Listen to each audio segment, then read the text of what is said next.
details. Let us start our clinical case study. Today we are discussing the case with amyotrophic lateral sclerosis, and and you see the program, and I mean you know who is going to talk, and we are going to listen to the presentation first. And the invited experts who will participate in case study is Stephen Corner, Executive Director, Worldwide Hospice Palliative Care Alliance, Thomas Smith, Director of Palliative Medicine, Johns Hopkins Medical Institution, Professor of Oncology, Sydney Kimmel Comprehensive Cancer Center, Marcin Chwistek, Chief Supporting Oncology and Palliative Care Service Professor, Department of Hematology and Oncology, Fox Chase Cancer Center, Temple University, and, Olga Asitrova. Well, you know that our director, she does not need any actually introductions, and you know most of those who are here. And of course, Guzel Abuzarova is also with us, and she is Chief of Center for Palliative Care for Cancer Patients, Herzen Moscow Oncology Research Institute, National Medical Research Radiological Center of the Ministry of Health, and Alexander Sidorov, he is head of the Department of Pharmacognosy and Pharmaceutical Technology, Federal State Budgetary Institute of Higher Education, Yaroslavl State Medical University. And also, we are going to have with us a number of other, experts, and also our friends from Samara. And the list is actually sent to all of you, and you will have all the details of the introductions in front of your eyes. So, dear colleagues, I have to give the floor now to our speaker. Welcome. Viktor Pavlishinets. Dear colleagues, I welcome you all. And for your discussion, I propose a case study, palliative care for patients with ALS. And in this particular case, this is a rare disease, probably 1.5 or 3 for 100,000 population. And it is absolutely important in this particular case. We have 2 incurable fatal diseases. It's not only ALS, but also patient has the tumor of the frontal lobe of the brain.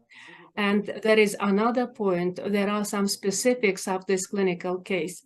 This is a group of patients with rare diseases with ALS.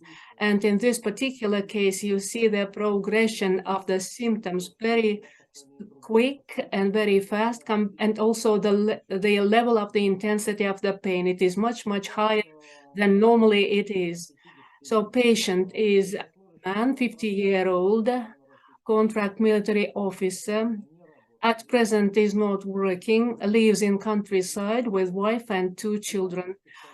Their family is a close one, and as for the diagnosis, it is the amyotrophic lateral sclerosis, cervical-thoracic form with formation of mixed tetraparesis with predominant involvement of the upper limbs, stage 3 bulbar syndrome.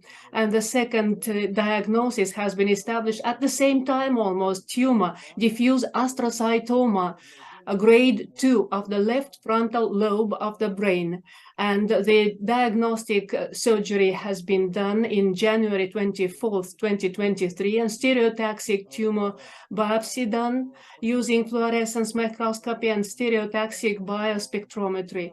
And radiation therapy has been done, and actually is showing the TRD, total dose, radiation dose, 54 gray.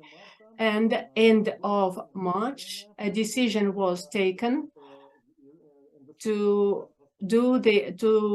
actually use the endoscopic gastrostomy. It was done on the 31st of May, 2023. As for the concomitant diseases, accompanying conditions, degenerative disease of the spine, spinal osteoarthritis of the cervical, thoracic, and lumbar regions, or levels, cervical disc protrusions at C3, C4, C4, C5, and C5, C6 levels, disc herniations, and bilateral shoulder osteoarthritis stage 1 and bilateral hip osteoarthritis stage 2, complications, respiratory failure 2, dysphagia 2, chronic mixed type pain syndrome, according to the scale NRS 6. And in primary examination, patient complained of constant muscles twitching in both arms and in the body, weakness in the left arm and pronounced weakness in the right arm, weakness in the legs, pain in the shoulder, hip joints, lower back up to NRS 6. That increases with exercise. It increases at night when lying on his side. Shortness of breath at rest, progressive general weakness, poor appetite, impaired swallowing of solid food. Dysphagia is kind of progressing according to ECOG 3 and according to Karnofsky 40%. And so the complaints that I have listed now, they have bothered our patient for a long time. Pain in the lumbar region, shoulder and hip joints for about 2 years. Since autumn of 2022, muscle twitches, they are quite irritating, appeared in both hands. He underwent examination and treatment at the Clinic of Nervous Diseases of the Military Medical Academy named after Kirov. From 10th of January to 21st of January 2023, MRI of the brain showed a zone of structural changes in the left frontal lobe. A neoplastic process cannot be excluded. The diagnosis of amyotrophic lateral sclerosis, cervico-thoracic form with the formation of mixed tetraparesis with predominant involvement of the upper limbs was established. On 24th of January, diagnostic surgery was done, stereotaxic tumor biopsy using fluorescence microscopy and stereotaxic biospectrometry. And the radiation therapy was done for the tumor of the left frontal lobe of the brain, SRD, 2nd grade, and TRD, 54 grade, and endoscopic gastrostomy. And so this is the histological examination, diffuse astrocytoma, grade 2, and that was on 26th of January. That was actually confirmed. MRI of the brain with contrast, structural changes in the left frontal lobe of post-inflammatory or neurodegenerative nature, question marks.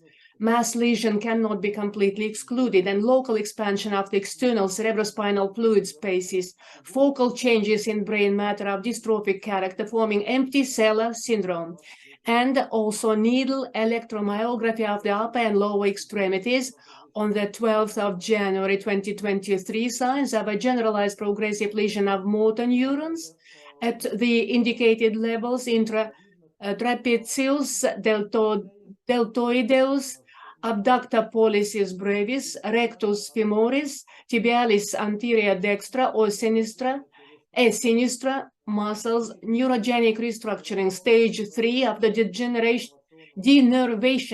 reinnervation process, moderate spontaneous fasciculations with an amplitude of up to 5,200 microvolt have been noted.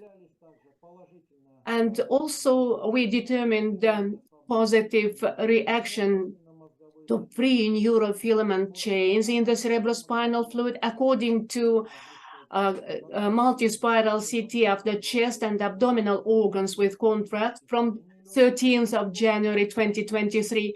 We have found a picture of hypostatic changes in the lungs, a focal lesion in S3 of the right lung, most likely of fibrotic origin, and pleuroddiaphragmatic adhesions, deformation of the gallbladder, herniated discs, C6, C7, 2.5 millimeters, and L5S1, 5.5 millimeters, degenerative dystrophic changes in the spine, X-ray and X-ray of the hip joints. So, and here I'm showing the physical examination at home. The first one, April the 10th, 2023, functional activity is significantly reduced and consciousness is clear, aphasia, fully oriented, verbal contact is not available, unable to move independently, body temperature 36.4 centigrade, respiratory rate 16 per minute, moist rails of various sizes in the basal sections by auscultation, reduced cough impulse, and heart rate 68 per minute, blood pressure 110 by 60 millimeters, and pain intensity NRS 6 to 7, echo 3, Karnofsky 40, normostatic, the skin is pale, no pressure ulcers. As for the mental status, the patient is oriented in time, place, and his personality. Contact is limited, verbal contact is not available, but actively uses facial expressions, understands questions,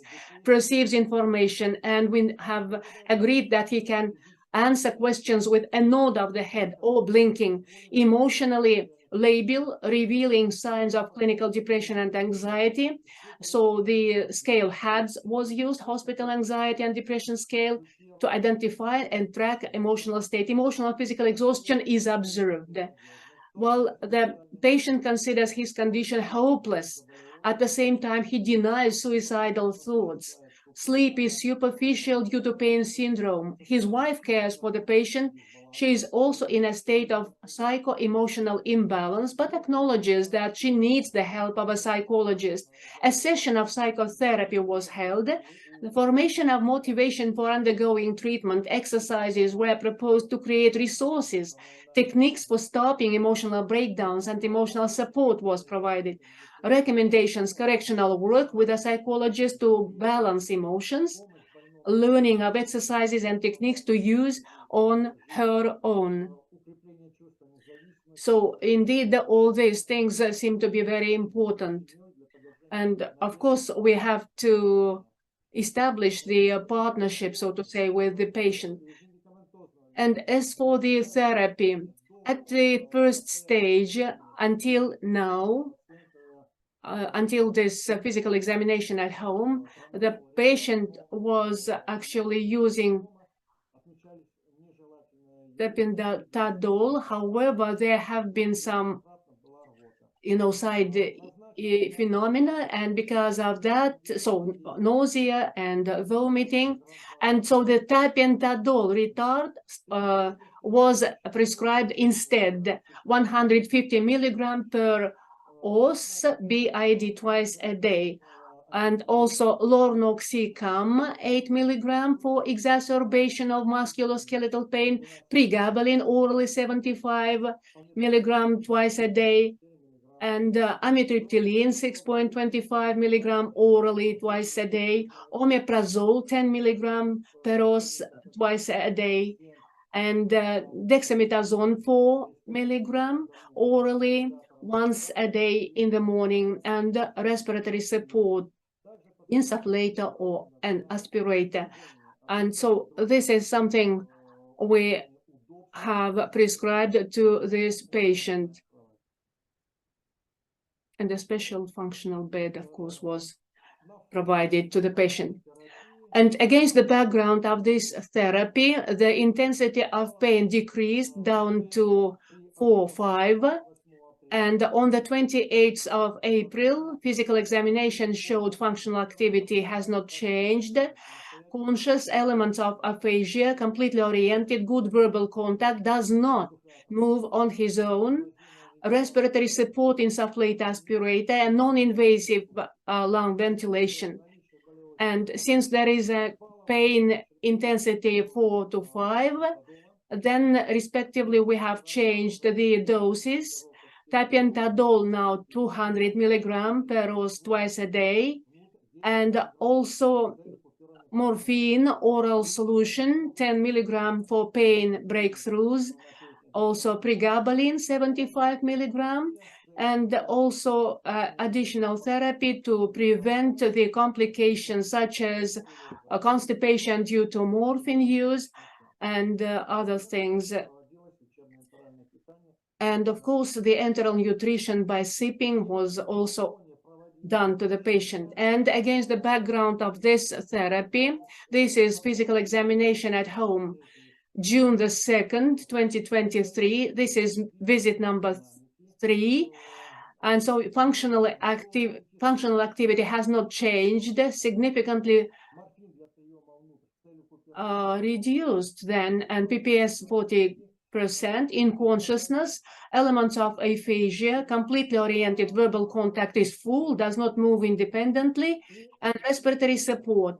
So considering pain, NRS 2 to 3, well, taking into account the fact that the maximum dose, the tolerance has increased, and because of that, of course, we have to think of switching the patient we have to rotate the opioids, and in my opinion, I would choose morphine, despite the fact that respiratory insufficiency is increasing, but the patient does not have counterindications for prescribing morphine, despite the fact that the instruction says that it can suppress the respiratory center, but in this situation, now that the respiratory insufficiency is increasing, but morphine has to render very favorable effect. And so this is my proposal. And so we plan to have a palliative care at home. And of course, we have to tailor the effective dose of strong opioids for adequate pain control, drug combinations and routes of administration. And of course, thank you very much. And psychological counseling is very important. Thank you for your kind attention. Viktor Mikhailovich, dear colleagues, I welcome you all. Very interesting case, well, it's not simple at all. And we asked Viktor Mikhailovich to prepare this presentation. And we never discussed patients with neuromuscular diseases. And so you see different specifics of this case, and they are all very important. And that's why I think this discussion is particularly important. In the Russian Federation, there is a set of guidelines for treating the chronic pain, high intensity. And now, of course, the floor is open to whoever wants to speak up. And if distinguished experts have any comments or proposals, or we would appreciate. So, dear colleagues, you are very welcome to speak or to write in the chat, or to ask questions, to answer questions. So this is a free meeting of experts. Dear colleagues, who wants to be the first to start this discussion? Welcome. I first would like to specify things by asking a question. This is Yegor Larin. Well, the Palliative Care Center of the federal level, and Yegor Larin is the head of that center. You are absolutely welcome. I have several questions on dysphagia. You have noted dysphagia. Could you be more specific? Not just dysphagia, but dysphagia. Of course I can, I will. Recently, the patient, he has this progressing bulbar problems. Probably the soft palate has been paralyzed. It seems like this. The patient is expressly what?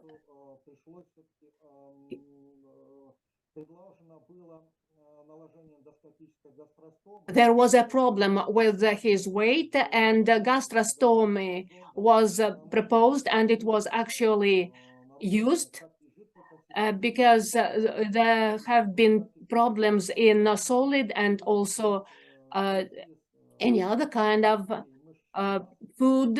So loss of the muscular mass has been so significant.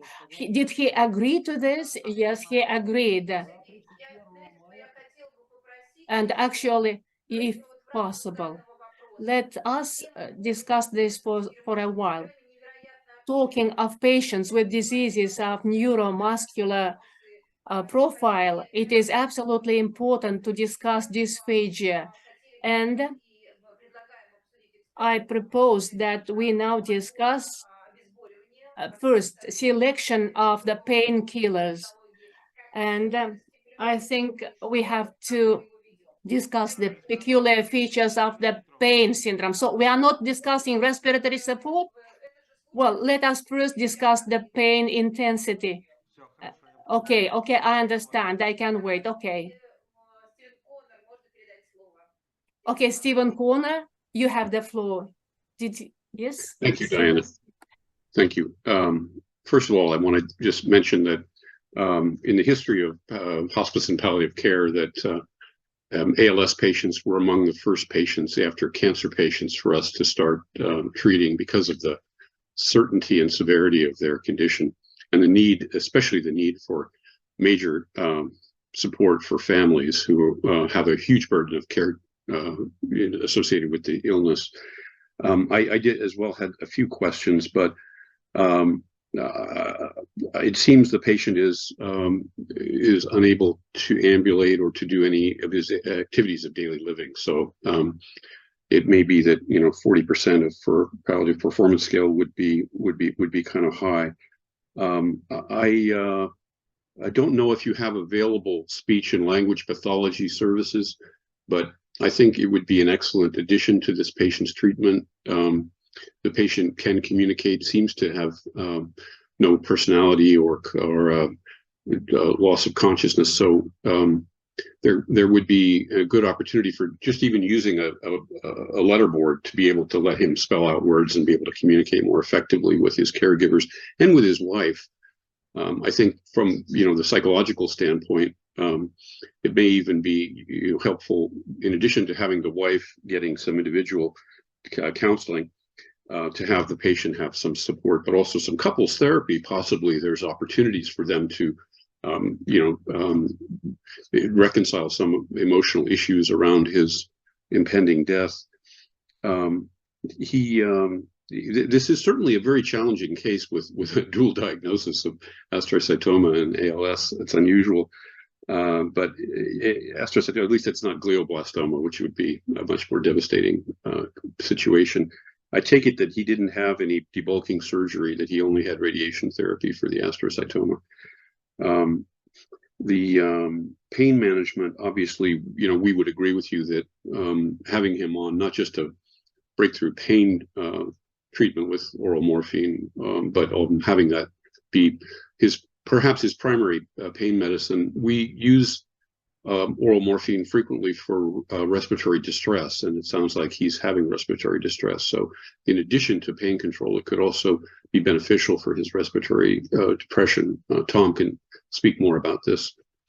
I think one of the tasks we have for him and his family is to make sure that his wife, we don't want her to develop complicated grief after his death. And so the more she can be involved directly in his caregiving, sounds like she is capable and involved in his caregiving, that'll actually help buffer any potential for complicated grief or prolonged grief disorder. But she, I think it's really important that as they go into home care and having palliative home care, that they have that she has respite care also to give her breaks in caregiving, but also to make sure that that they're getting enough help around the clock in terms of his caregiving. I wondered about, in terms of the HADS, the Hospital Anxiety and Depression Scale score for him, what his score was, and whether how much of it was anxiety versus depression, because he's getting amitriptyline, but he may be in need, in addition to that, or in place of that, to have additional antidepressive therapy, and also in terms of counseling him and understanding how much is he suffering from anxiety versus depression, or both. He sounds a bit labile, as you said, but that is not unusual in this kind of situation with the kind of dual diagnosis he has. So that's, I think those are my comments. Thank you very much.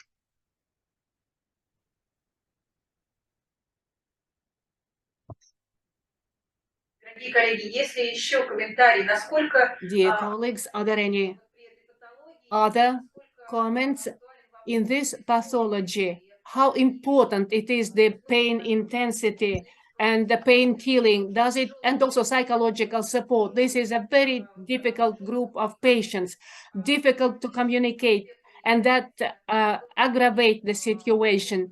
And that's why we have to think of all the details. There are no details, they are all very important issues.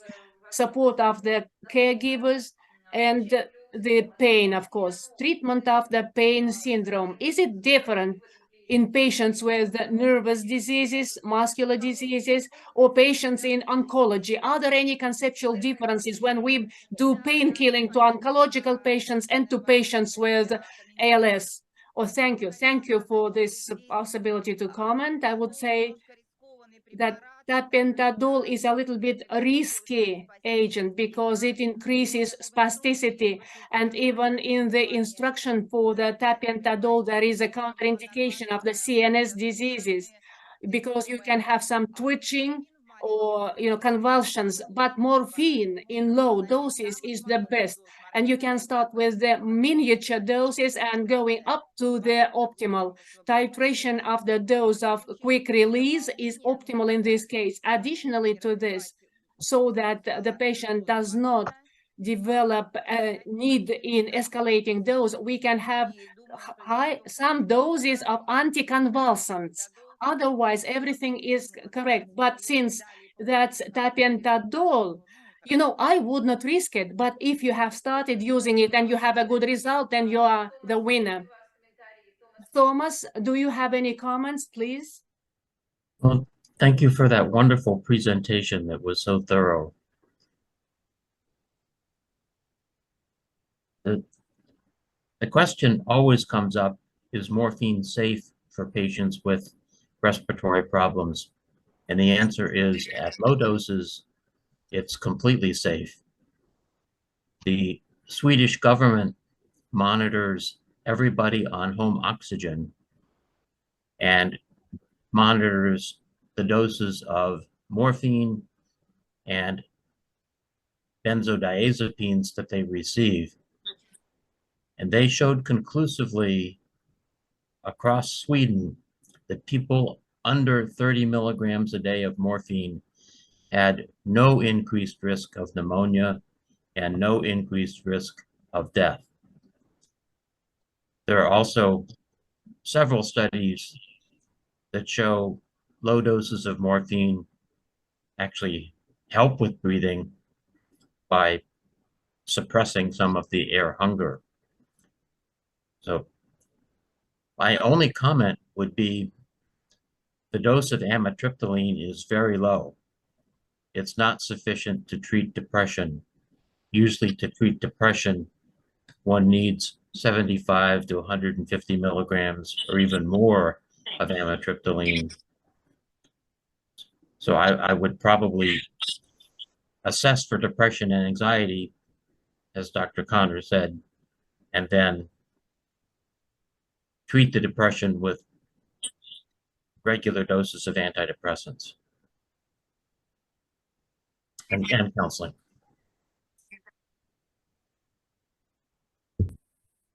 Thank you. Thank you very much. Claudia, do you have a comment?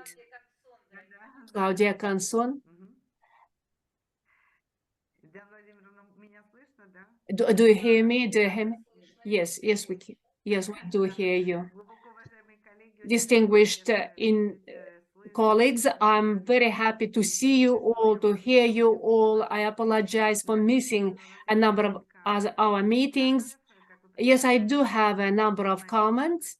You know that I actually represent the problem from the medical nurse point. So dysphagia is problem number one. Today, we see some updates into the International Association of Dysphagia diet.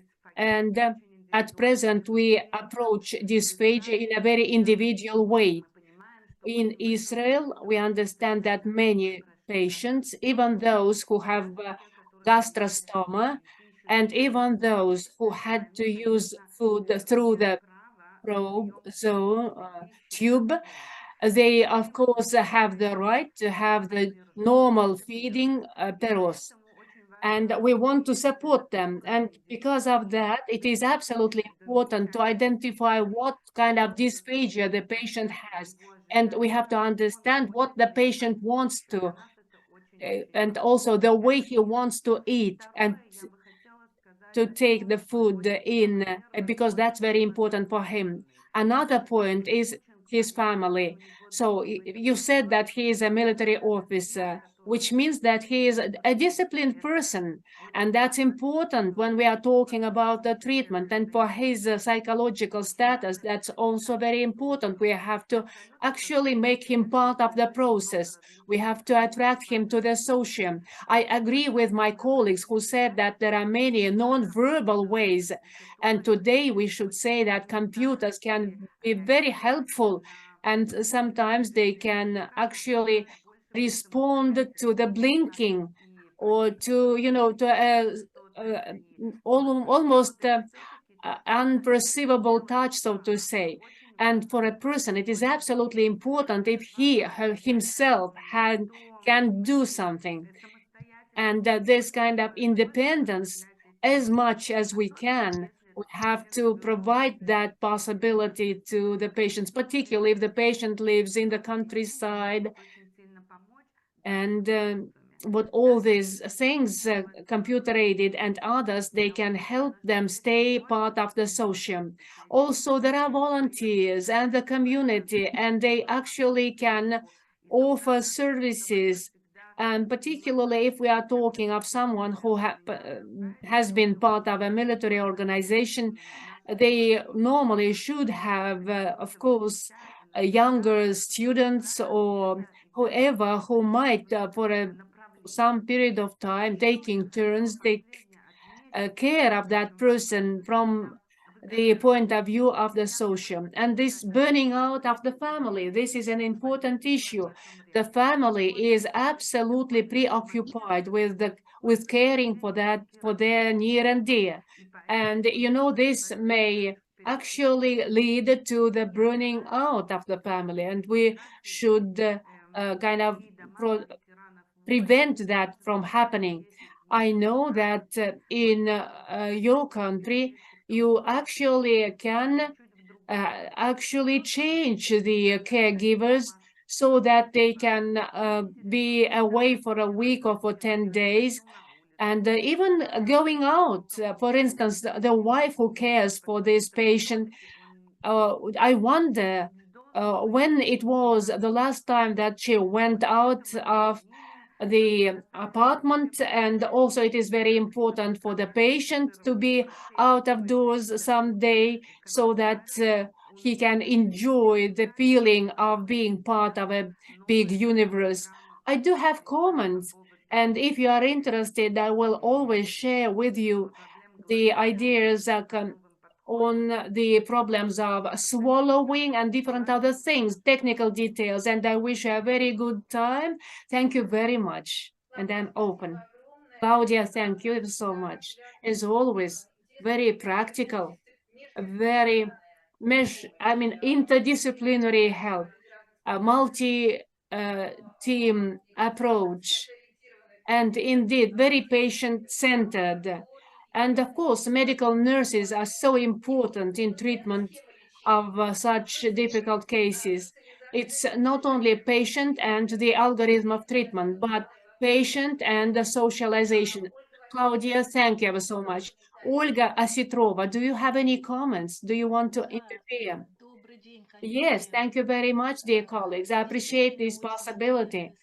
It is a very interesting case, very difficult case. I agree with everyone who said, starting with a drop of morphine, I agree, and we have a new form. It is in drops, and we already have it.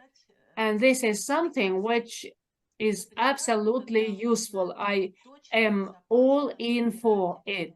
When you can exactly and safely choose the type of pain killing that you have available to you. And I'd like to say something on the laxatives.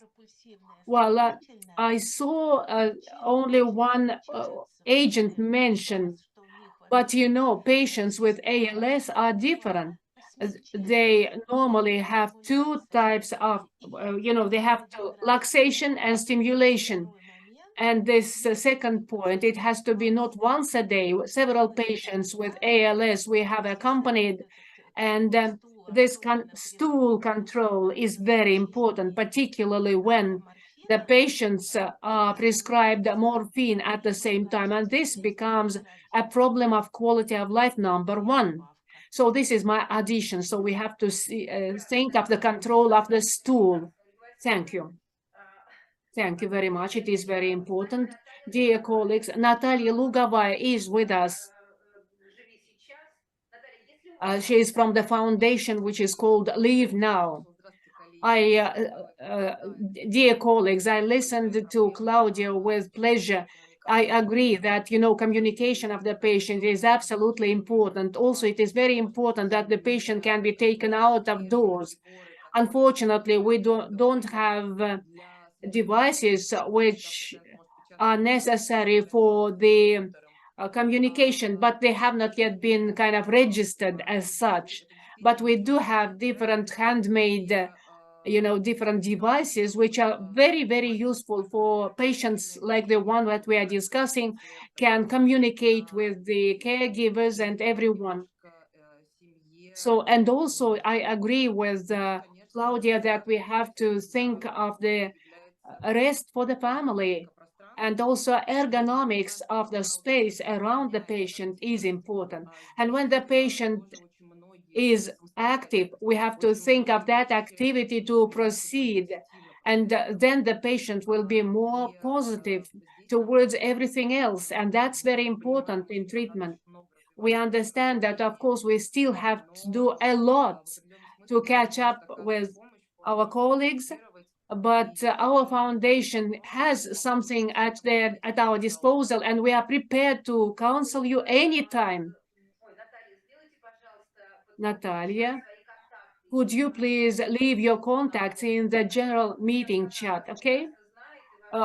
Well, you are very well known in the country, but, still, we might have some new faces, and your contacts will be very, very useful. Of course, the contacts will be with you. Alexander, do you have any comments? Alexander Sidorov, dear colleagues, I thank you. Thank you very much. And thank you very much for the clinical, the case study. And I'd like to add to what Olga Vasilyevna said about the laxatives. Lactulose, I saw mentioned 45 milliliters at night. I think that this dose could be made higher because this is a starting dose. Of course, it agrees well with the other, agents, but as for the dose and this rotation of the laxatives, I think that we have to discuss it for a while. As for the main pain killing, and again, I have not seen the patient, but I think that tapentadol worked, and you see that the intensity of the pain went down to 3. And since the pain is of the mixed pattern, then we probably have to see what pregabalin does. Probably 225 is not the smallest of the doses. Probably the patient did not tolerate it well. And as for the amitriptyline, the dose is small, and I think that this is rather like an additional adjuvant rather than antidepressant. So this is a very, very small one. So these are not really answers, but comments. Thank you very much, Alexander.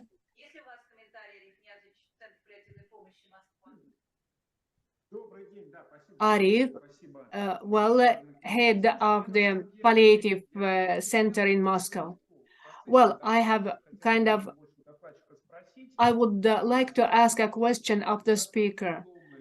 Well, taking into account all the diagnosis at a certain stage, so dexamethasone disappeared at a certain stage. So my question is why dexamethasone was taken out of the algorithm.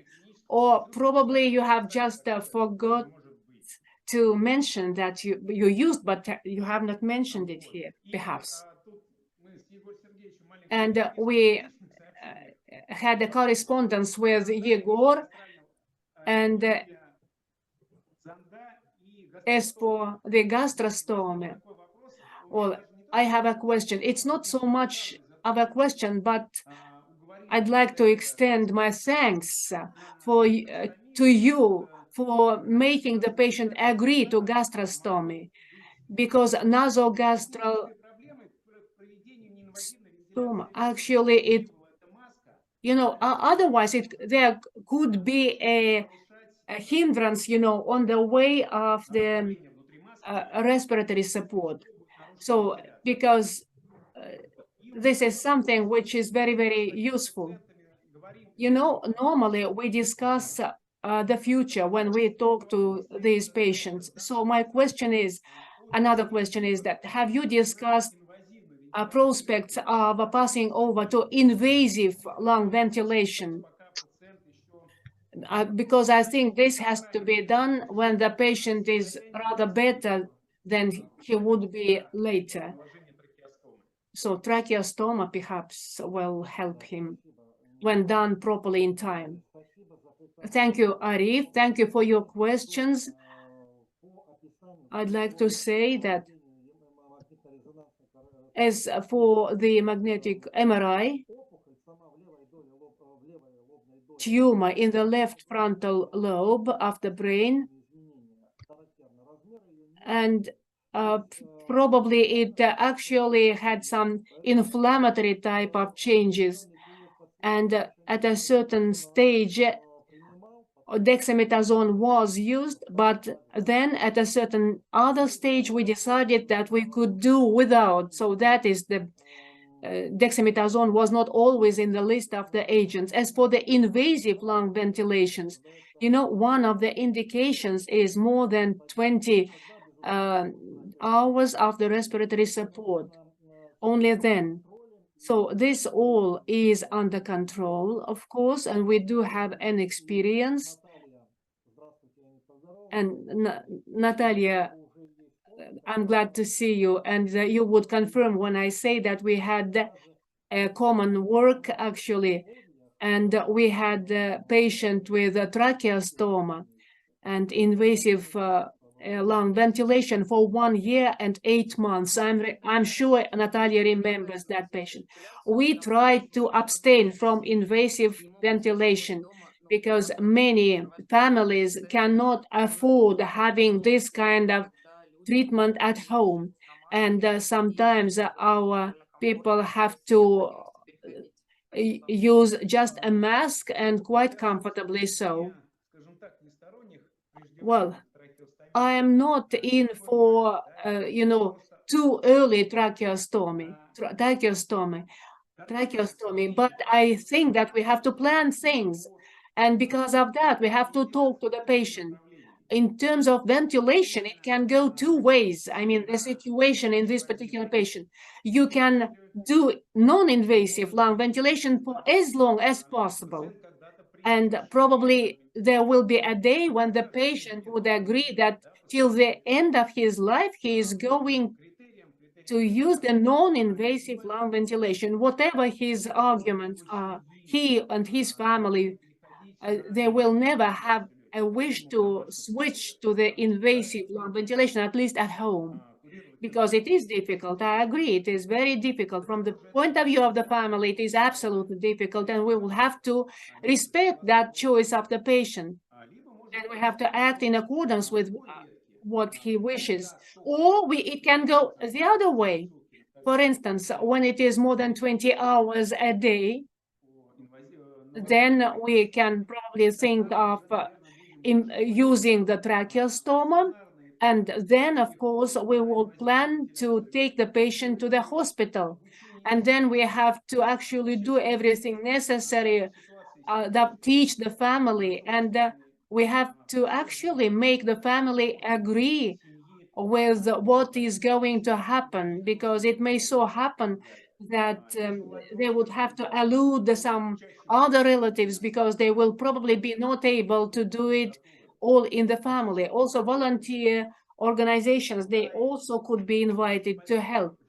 And you know, it is, of course, a large area. It is so difficult to fix all and to invite the volunteers and to get it all fixed. It's difficult to do in Altai. It is a vast territory. Probably in Moscow, it will be an easier job.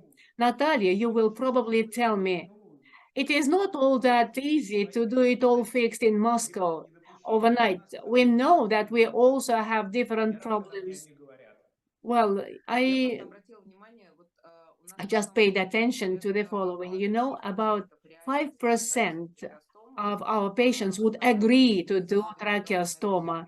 We start discussing it when the patient is closer to 10 to 15 hours a day. And if the patient says no, then we give him a possibility to use morphine in the daytime, and then he would sleep at night using the ventilation. And morphine in this case works very well.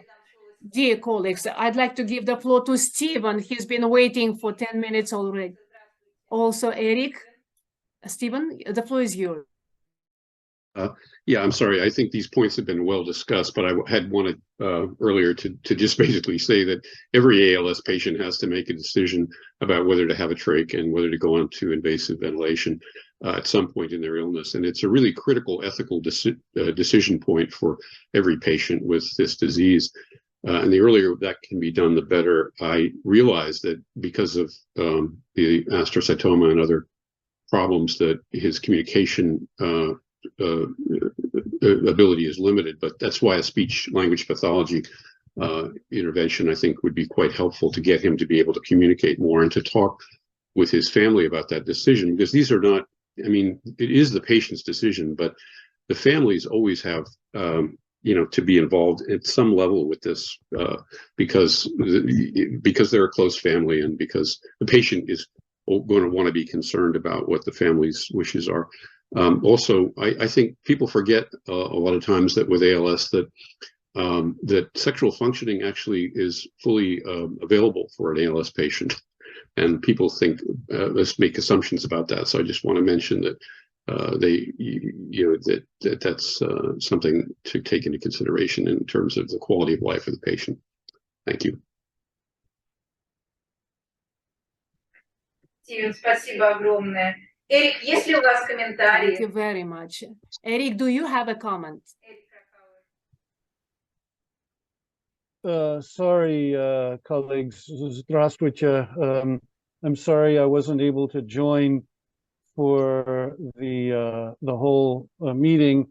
I would, and I'm just trying to catch up by reading the slides. I agree with Stephen's point that that patients with ALS who have not clearly decided not to be intubated and not to have a tracheostomy are very likely, when they have respiratory failure, to be intubated and then have a tracheostomy. So it needs to be decided in advance. But I would again, and again, apologies if this has been discussed, but I think that the assignment of chronic mechanical ventilation to palliative care in the Russian Federation is a pioneering decision and treatment plan, and well worth studying and reporting on internationally, because I think many of these patients can benefit from combined palliative care and chronic mechanical ventilation. So I think publication of this case is important, and I think also studies of patients who receive mechanical ventilation and palliative care, chronic mechanical ventilation and palliative care would be very interesting for many people around the world. And I'd be very happy to work with Russian colleagues, Dr. Nevzorova, Dr. Igor Lavin, on such a paper. Thanks.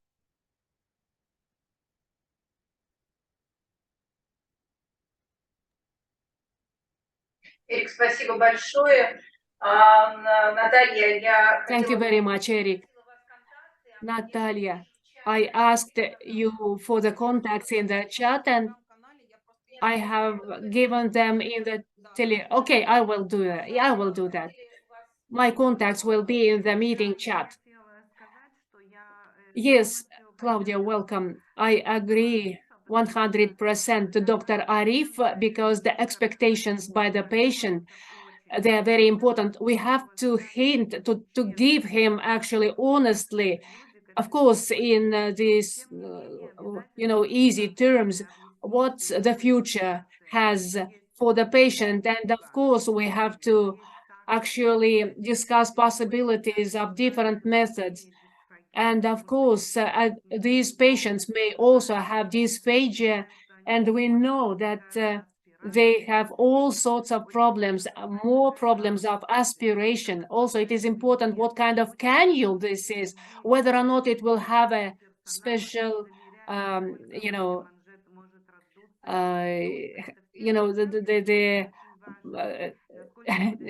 that patch which can actually get insufflated and then can be depressed, so to say. So the equipment is important, the different devices are important, the sphincters are important, everything is important.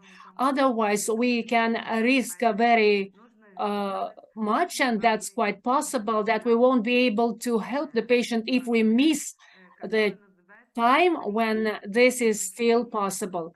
And, we have to study the risks associated with the family. And together with the family, we have to discuss all the risks that the patient may face during this journey of his disease. And we are this is something that we have to provide to our patient. That's our duty. I'd like to add just one word. Last year, we started a site for difficult decisions. You physicians might find it useful. I would send in the chat now the address of this site.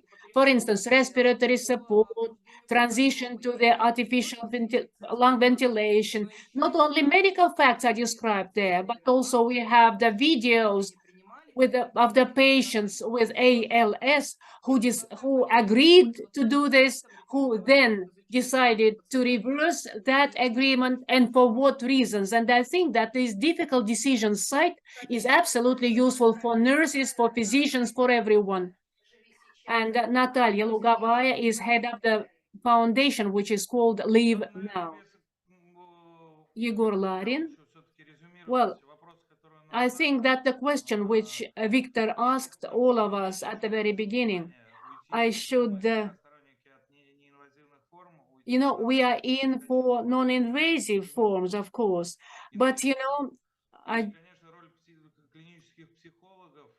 I think clinical psychologists have a role here, and they have to discuss with the patient the possibilities. Some people would most of them would prefer to know what would happen. And in our case, this patient is a military officer, and he should like to see a clear picture of what is in store for him. And, many things can be done. And also the issue of the astrocytoma in this particular case, along with ALS. This, of course, is another kind of burden, and probably even the dose of dexamethasone is to be optimized. I remember, according to international data, 32 milligram is the limit. And then depending on the side effects, it can be taken up to 32. And the pain syndrome probably in that particular case is associated with the root syndrome, because the hernias are big ones, more than 2.5, you know. So, and probably the root of spinal root. So probably neuropathic syndrome is the case. So this is a very complicated case, and I only, you know, congratulate the team that you have done a lot, but there is still a lot to be done. Thank you, Yegor. Viktor, well, the patient is alive. Yes, of course, he is alive. But after all these comments,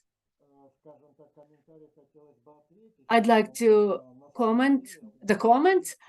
You know, actually, we have 3 respiratory centers, and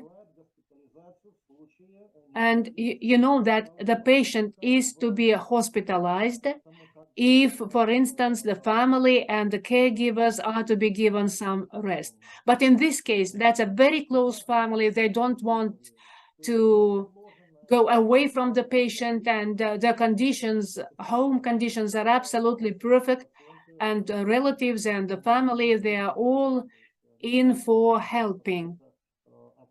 They just wanted to keep the patient at home, although we suggested that he is hospitalized.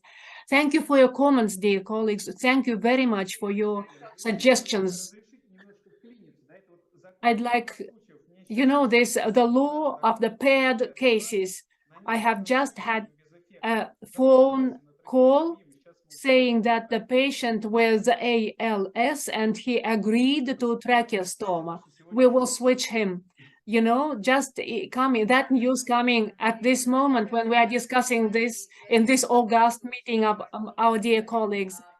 So we have discussed the different possibilities of using morphine and sedation. So this, dear colleagues, this is a very interesting discussion. I'd like to extend my heartfelt thanks to all of you. This is the experience that we have to cherish. You know, the more we discuss it, the more different others, the additional suggestions come to your mind. And I do hope that anyone who listened to our discussion found it very interesting. I was very much interested in whatever you said, and I think this is absolutely precious. And the video record of the clinical study, of that case study, like for all others, will be waiting for you at the YouTube, at the site. Well, you know, it is absolutely free to use. Please use it for discussing these patients with your physicians, or when you discuss it with the students. You know, I think that this is absolutely important, that our professional community is enriched by additional knowledge and experience. And I think that, well, thank you very much. You are absolutely fantastic. Thank you.